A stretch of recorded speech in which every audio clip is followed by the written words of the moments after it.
Yeah, I hear ya. So what do you have planned tonight after we get out of here? No fooling. That sounds neat. Oh, really? I could see what Jeff thinks. I don't think we have any plans. Oh. Oh. You're not inviting Jeff. Got it. But, wait, why not? No reason? That doesn't sound right. What do you mean there's no reason why you don't want Jeff to go to that museum if we went? Oh, that? Well, that's silly. He didn't mean that. Oh, I understand that doing the cleanings and stuff isn't exactly always dignified. Yeah, I know it's sometimes embarrassing that he really needs to get up there and scrub, but he didn't mean to give you that scratch. It just, it just happens. Like with us and toilet paper. Sometimes scratches just happen. I know it was making your B-movie hemorrhoids act up, but he didn't... Alright everyone, welcome to a new episode of B-Movie Enema the series. I'm Jeff Arbuckle, your resident B-movie proctologist. Over there is my trusty partner, Nurse Disembody. Down here is my good buddy, the great B-Movie Poop Shoot. Whoa there, buddy! Wow, that was uncalled for? What, you're still upset about that? I'm sorry, little buddy. I did give you that Band-Aid in the preparation B-Movie H. Yeah, he's still sore about that whole thing. Physically and emotionally, I guess. Look, man, I'm sorry. I'll tell you what. Why don't you give us the movie for this week, and how about I give you the rest of the episode off? Jeff, don't you mostly give him most of the episodes off anyway? Shh. I added them to the opening credits. That's a promotion, isn't it? I guess. Anyway, Poop Shoot, what do you say? Give us the movie, take the rest of the day off? Alright, that's the spirit. Alright, we'll talk later. Alright, anyway, let's see what we have here. Oh, this is the 1967's Three Fantastic Supermen. Ooh, Fantastic Supermen. Yep. And there's 3 of them? Yep. Well, how about that? Indeed. Well, the Three Fantastic Supermen was directed by Gianfranco Parolini. Now, Parolini also came up with the story and co-wrote the screenplay for the movie as well. Parolini was born in Rome in 1925 and was often credited in English-speaking countries as Frank Kramer. He made a ton of peplum films, which peplum is the proper term for sword and sandal films. That's the genre within the action and adventure films that usually was very Italian of the time. Think of like your Hercules and some other, kind of fantasy films like that as well. But he also made a couple of biblical films. But by the mid-60s, he had delved much more into the popular genres of spaghetti westerns and Euro-spy films that had begun taking off by then. And probably his biggest claim to fame was being the director of several of the popular Kommissar films. These were based on the Kommissar X series of private eye crime fiction novels from Germany.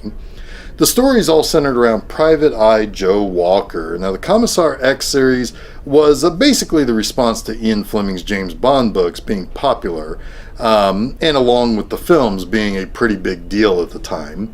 Another German series that was also popular at the time featured FBI Special Agent Jerry Cotton. In 1977, Parolini directed Yeti, Giant of the 20th Century, which was about a giant Yeti monster, and I'm assuming this was basically his response to the 1976 King Kong film. So you're saying that this guy liked making all sorts of movies based on popular American genres and movies? Yeah, like the typical Italian exploitation filmmaker. Now, Yeti basically ended Parolini's career, but he would get a couple of more credits in the 80s but he mostly faded into obscurity shortly after that monster film. That said, the three Fantastic Supermen featured a lot of familiar faces in other Gianfranco Parolini films. The first of these is Tony Kendall. Kendall was born Luciano Stella. Even in Italian films, he used the Tony Kendall name due to a suggestion from director Vittorio De Sica. He actually had a pair of popular careers. As an actor, he worked in a lot of Peplum films. He played Private Eye Joe Walker in the Commissar films. More on that in just a moment. But he also appeared in a very early giallo called The Whip and the Body. That one sounds kinky. Yeah, it does. He did appear as the title character in one of the unofficial Django films, Django Against Sartana. However, his other popular career was as a model in a series of comics done in the style called fumetti. Fumetti comics are an interesting phenomenon that isn't done too much anymore. These essentially are photo comics. That means that instead of having artists come in and draw against a plot or a script from a writer, and like draw the action and conversations like a typical comic book or a comic strip, these are done with a photographer coming in and based on the dialogue or the action that's detailed in the script, takes pictures of models, and then they get put into the typical sequential panels and that you would normally see in a regular comic. Now, another common version of something like this is the old photo novel or photo stories that were released in the 70s and 80s and typically adapted TV shows and movies. But by the 80s, home video basically wiped these magazines and books out. There was a time in the 80s at Marvel Comics in which a couple of their comics did photo covers for things like Spider-Man and a couple of other series. Probably the two most popular were The Amazing Spider-Man number 262 and Spider-Woman number 50. Marvel also had a single issue called the Marvel Fumetti book that basically was a bunch of pictures around the story that took place at the Marvel office in New York City. Fumetti books are mostly a thing of the past. However, over the past several years, writer John Byrne started writing a series of Star Trek photo comics called Star Trek New Visions that kind of carried on the original series beyond the end of that third season in 1969. Each book published between 2013 and 2018 at IDW featured images that already existed from episodes that were produced. But with just a little bit of editing, they could be formatted into a cohesive, brand new story. Fumetti. That's a fun word. Fumetti. Yeah, if you use Google Translate, it says that fumetti just translates to comic books. You know what the singular is? What? Fumetto. Fumetto. Anyway, let's get the movie started. There are a couple of more cast members to discuss, but we've already gone long enough without starting the movie. So let's roll picture, and we'll come back after the first segment of this movie to discuss those other Parolini and Tony Kendall regulars. Fumetti! Alright, Jeff, I have a question. Probably more for myself, but it's a question nonetheless. Hit me, nurse. So, I really do have to wonder if I can make it through this whole movie with that one guy just giggling and blubbering and talking in nothing but gibberish the whole time. Yeah, that's a lot, isn't it? A whole lot. Yeah, the interesting thing about the three Fantastic Supermen is that they are neither heroes nor are they actually a trio. I was very confused by that. This movie is called The Three Fantastic Supermen. Superman is a good guy. These guys wear superhero costumes. I figured they would be superheroes. Yeah, they actually kind of aren't. So the Supermen are actually just a duo of thieves. You have Tony and you have Nick. They get tested early on, and then they meet the third of the Supermen, Brad McCallum. He needs their assistance to stop a bad guy, so yeah. And then they steal what they're asked to steal for the McCallum guy. That's not a good thing to do. That's not how you do a superhero. Yeah, I think you kind of need to back off the idea that these guys are actually superheroes. But they're bulletproof too. Well, they work with a scientist who gave them their suits and some of their other nifty stuffs. But you know what I like, Nurse? Let me guess. The fact that they also seem to hang out with a bunch of acrobat babes?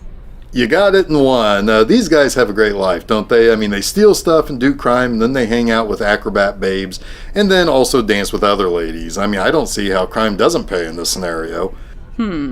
Yeah, sure. Alright, so in our first segment, I talked about director Gianfranco Parolini and actor Tony Kendall. The two of them work quite often together, but Parolini and Kendall also worked with a few other names in this movie, too. The first is our American friend in this movie, played by Brad Harris. Now, Brad Harris actually is an American. He was born in Idaho in 1933, and then in the 60s he went to Rome to check out the Summer Olympics, but also to do some stunt work for Stanley Kubrick in the epic Spartacus. As Italy's lower budget movie business began to take off, he decided to stay in Europe and worked in several sword and sandal movies.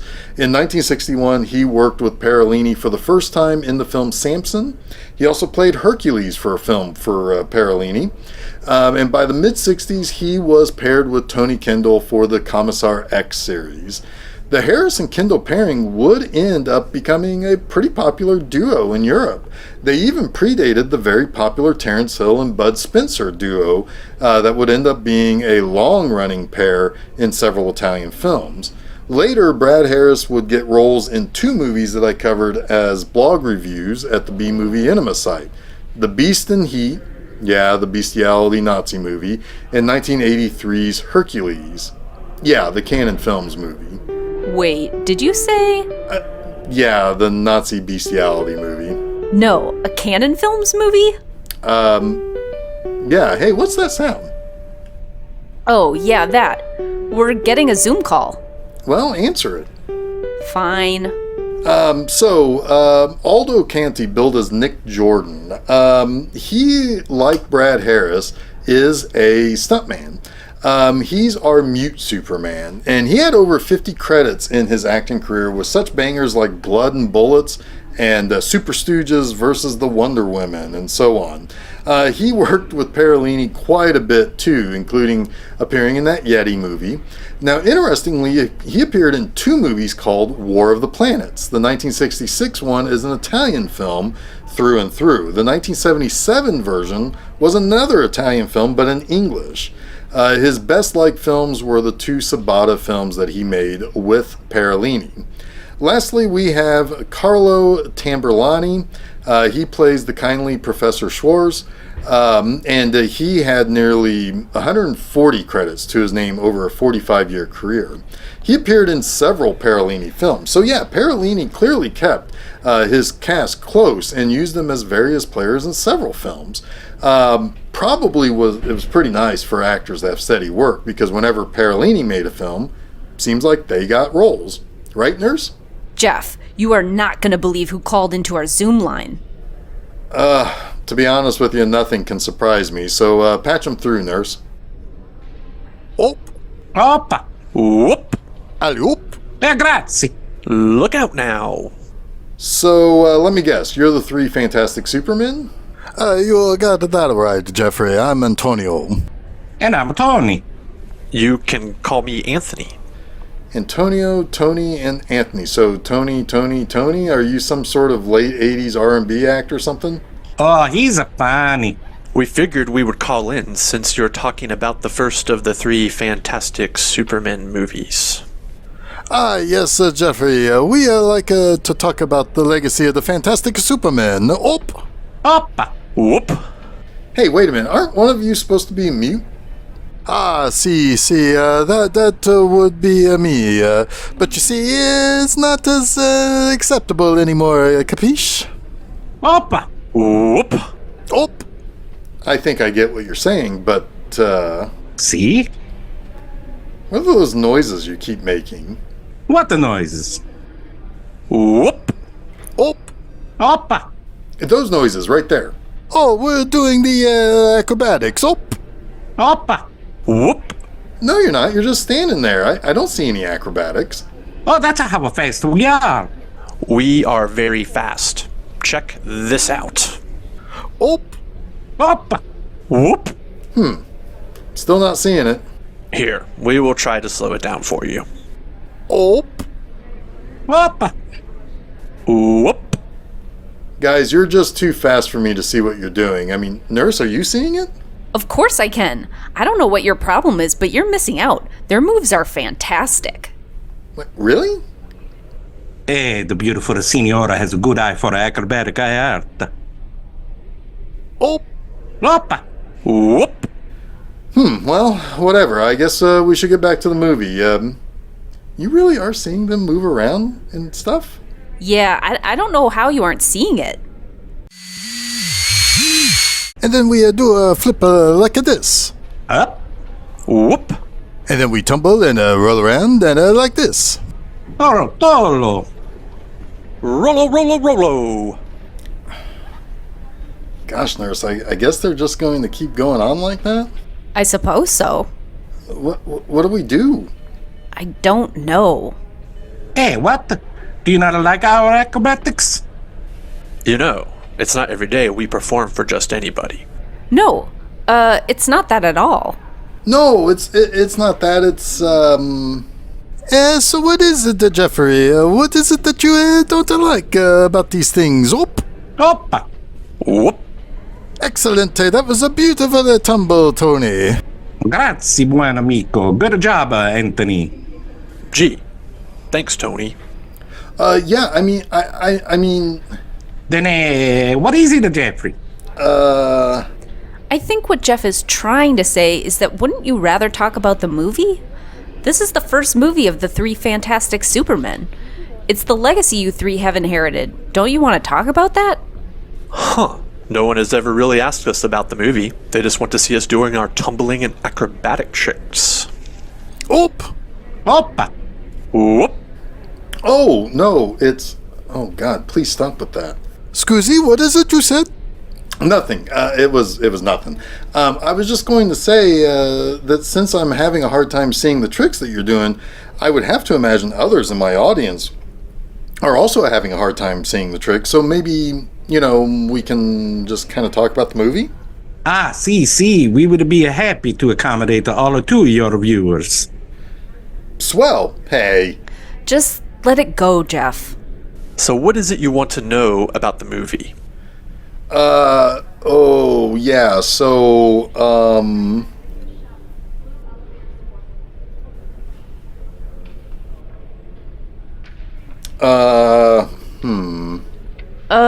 Oh.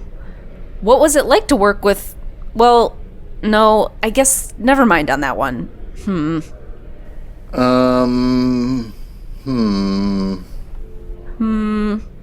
Oh, I got one. Antonio, what's your favorite thing to get at the craft services cart in between scenes?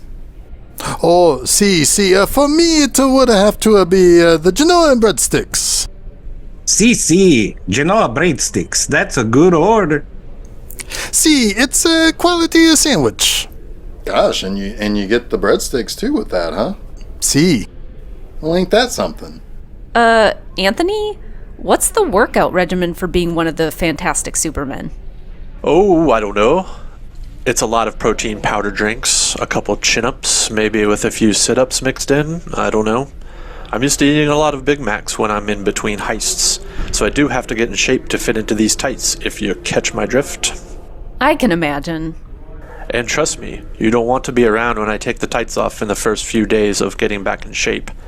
I'm still working off some of the lingering fumes of those Big Macs and White Castles. Traps all that business in there.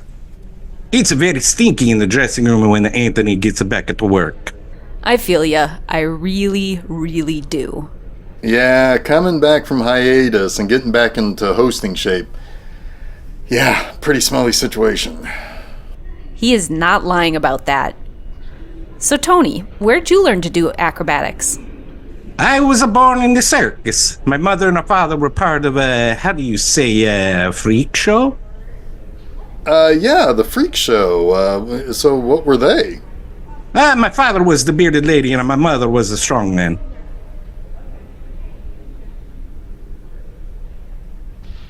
They were the best of parents a little sideshow baby could ask for. Then a guy who sits in the electric chair and gets fried every night. Thought I would be a good tumbler and introduced me to the acrobats. They wonder if I was a part monkey. I was so good at it. And then I joined the same circus later as a clown, and we just thought to do so much more. So, Anthony, how did you fit into all this? I was a stuntman. That's all. Oh, okay. Well, guys, I'm glad you guys stopped by. It sure was an interesting thing that we just did, I guess. It was our pleasure. And now it's a time for us to take our leave. The three fantastic Supermen. Away! Up! Oppa! Whoop! So that was weird, right? Yeah, it kind of was. I'm just gonna go, like, I don't know, somewhere else.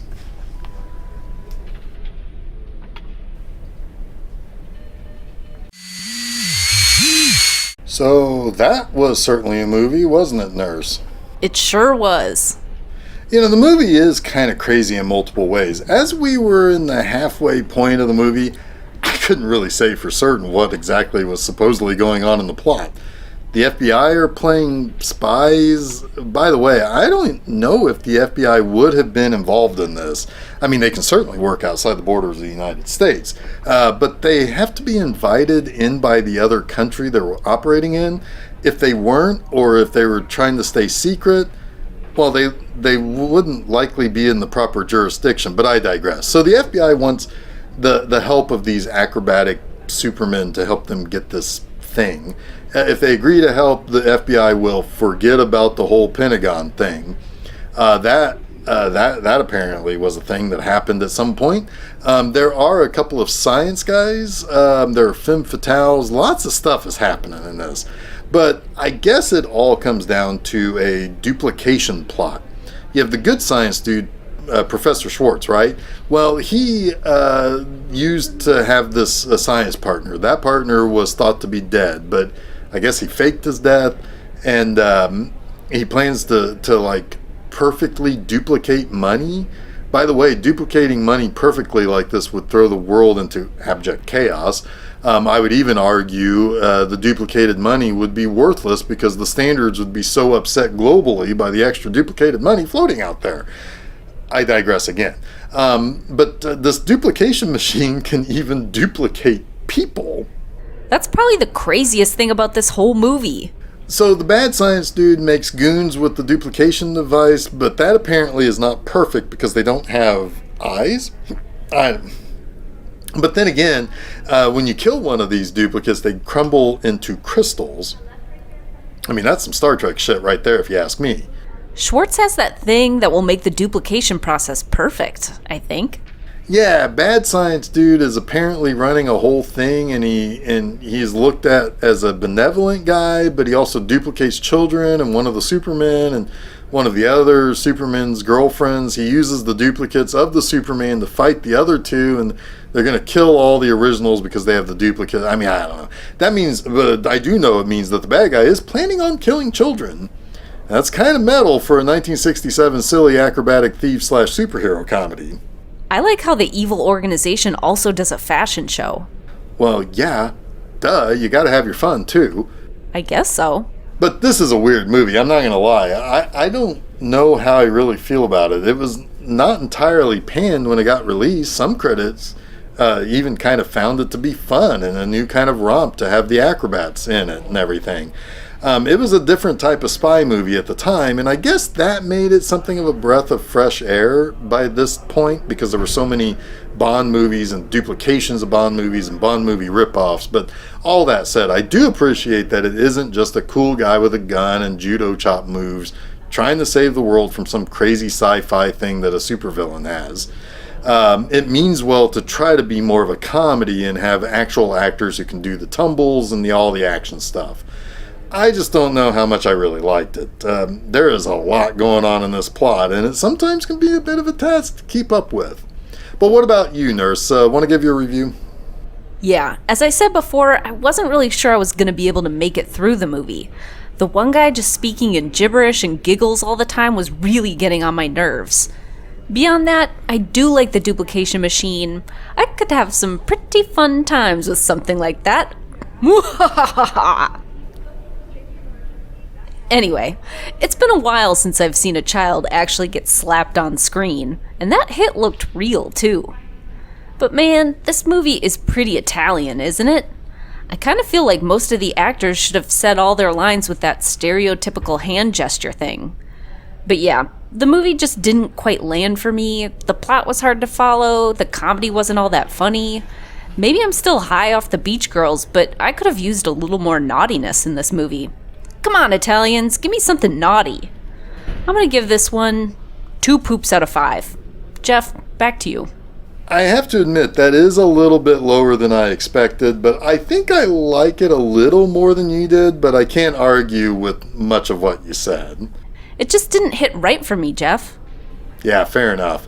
The 3 Fantastic Supermen spawned a whole bunch of sequels over an amazing 20 years. In 1968, the Supermen traveled to Japan for the 3 Supermen in Tokyo. There they are seeking a miniaturization ray that causes shenanigans when they use it on themselves. In 1970, we have 3 Supermen in the jungle where they go to Africa to get back a lease of a uranium mine. I assume shenanigans ensue. In 1973, they came to America in 3 Supermen of the West. This time they go back in time using their time machine that they apparently have. Did you know they had a time machine, Nurse? That's news to me. Same here. Anyway, shenanigans ensue once they get back to the Old West times. Also in 1973, they go up against the entire Orient in Supermen Against the Orient. They go to bust up a drug trafficking ring. Shenanigans then happen when they get to Hong Kong. By the way, that was 2 Superman movies in the same year, 1973. 3 Supermen of the West came out in August. 3 Supermen Against the Orient came out in November. In 1973, we got 3 Supermen against Godfather. Apparently in this adventure, their scientist buddy plans to, again, play around with a time machine, but the mob and the Supermen are hot on his tail to get this new invention of his. I'm gonna guess more shenanigans are in order once the chase is on. In 1984, we have 3 Supermen at the Olympics. So again, they are here in the United States for the Los Angeles Games. I'm told mayhem and shenanigans ensue. Then finally, in 1987, the final film in the series 3 Supermen in Santo Domingo features the crime fighters in South America. They're battling a bunch of counterfeiters, which seems a lot like this movie, just in South America. And let me guess, shenanigans ensue? Let's see here. No, actually. No? No shenanigans, just a straightforward Superman versus counterfeiters movie. Bummer. Indeed. But you know what else is a bummer, Nurse? It's the end of this week's episode? Yeah, that's right. So from all of us here at B-Movie Enema, the series, to all of you out there in TV land, have a good night, have a good week, and be on the lookout for Superman shenanigans.